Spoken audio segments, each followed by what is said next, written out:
We live in a world where we are surrounded by technology that does basically everything for us. We get to watch our favorite mech show on our tablet anytime we want, even while on a flight to an anime convention. But what if the Earth took back everything, and those of us who grew up with this convenience at our fingertips had to start back at zero? Dr. Stone does exactly this by turning all of humanity into stone, and after thousands of years, our two main characters awaken to a world that has been reclaimed by nature, and now they have no other choice but to rebuild. So, it's an isekai. Wait, what? No, it's not, no. Okay, alright, so let me cut to the chase. Dr. Stone has recently been airing, and I've heard some people referring to it as an isekai, or even an isekai in disguise. One such source was this article from Polygon released about a week ago. After first being in disbelief just from reading the headline, and then actually reading the article, I have to say that this couldn't be a worse take. Dr. Stone is an anime that should not be lumped together with the isekai genre at all. And before I get into it, I just like to give a spoiler warning for minor plot points in the first 3 episodes of Dr. Stone. So for one, it doesn't even fit the definition of an isekai. Isekai is basically a fantasy anime where the main character gets transported to another world that usually tends to have magical properties. In Dr. Stone, on the other hand, there is no transporting because it takes place in the same world, a world that has aged without humanity's intervention, essentially reverting it back to the Stone Age. Now, while one could argue that this is essentially like a different world where the main characters can now do whatever they want,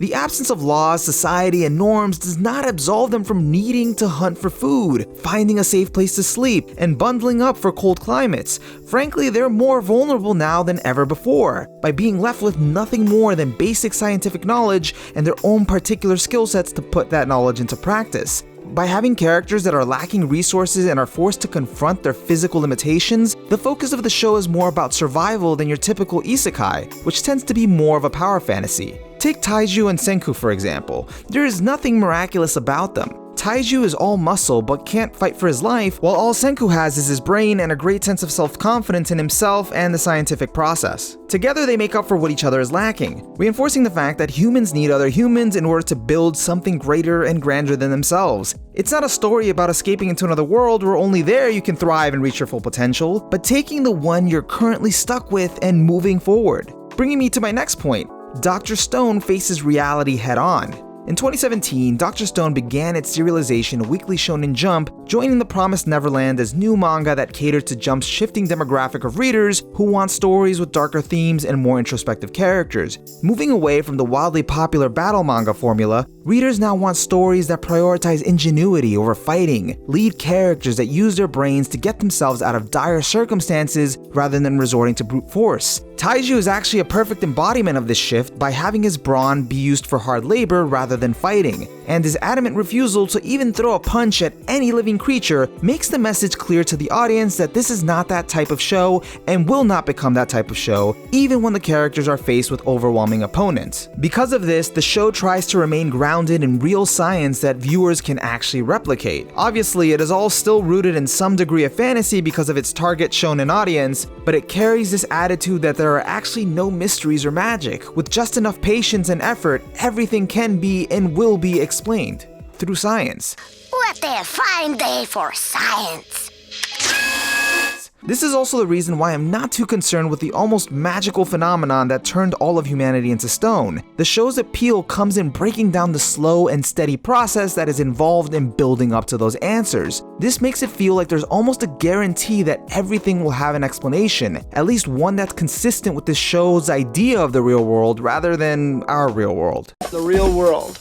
No, not that real world. Because Lord knows, I've never seen a high schooler that can do this. Explanation? Primate high schooler. This guy is basically the equivalent of Tarzan, or, you know, Cars, the ultimate life form. While Tsukasa's superhuman abilities are just taken as a given, the reason for awakening him first is still consistent with the show's logic of thinking through situations and working with the resources available. For these reasons, I believe the show's priorities and intent were clearly not on making an isekai, because most modern isekai are made with the awareness that they are an isekai. which is a whole other problem in itself. But it leads me to my last point. Associating Dr. Stone with Isekai cheapens its uniqueness as an anime because, let's be real, modern Isekai has pretty much become a joke. There's so much over-reliance on the Isekai formula to create anime that it's become comical. The worst part is that we've become so aware and desensitized of the industry's trend to mass-produce Isekai that we now have a show that essentially celebrates it. Now don't get me wrong, this isn't a gripe with Isekai Quartet or even the properties that it's based on, because who doesn't love to see Subaru suffer? Fuck you, OniMaru. My problem is with the modern isekai subgenre as a whole. The fact that it even warrants being called a subgenre at all. The last thing we need is to keep adding to the isekai seasonal pile, because aside from the select few gems and the community dividing dumpster fires, we get so many generic clones, so many groan-inducing variations that now we've got an isekai that not only takes you to another world, but also your mom? Maybe we've just reached a point where anime itself needs a hard reset. Where's that petrification spell? My point is that Dr. Stone is doing something different, and to lazily classify it as an isekai is doing a disservice to not only us, but to the people that it's meant for. This is a show for the science buff, the tinkerer, that kid that had trouble paying attention in science class because he was too busy reading manga. Okay, that was me. Or just the kid that wants to know that he has the power to make a difference in the here and now, in the everyday, with his own two hands.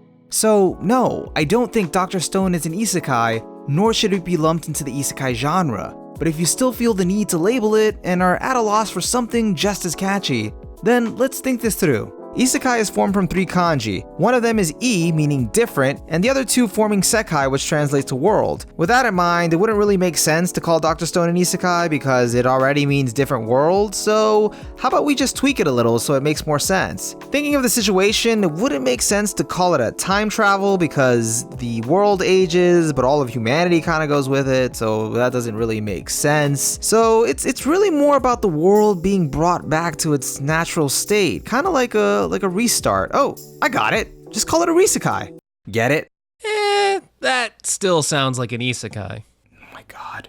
Hey guys, thanks for checking out the video. If you enjoyed it, let me know by giving it a like. And if you're new to the channel and want to stick around for some more upcoming videos, make sure to subscribe. And if for some reason you passionately disagree with me on Dr. Stone not being an isekai, here's a question for you. What do you define as an isekai? Let me know in the comments below. Lastly, I know it's been a while since I last uploaded, so for those of you that stuck around, thank you so much. I appreciate your support, and I would love to hear from you. If you want to reach out to me on Twitter, you can do that at Lord OniMaru, or you can just join my Discord, where we recently got a newly minted anime fan to watch Evangelion as his second anime ever. Let's just say that was very fun to witness. Besides that, I'm OniMaru, and I'll see you guys in the next video.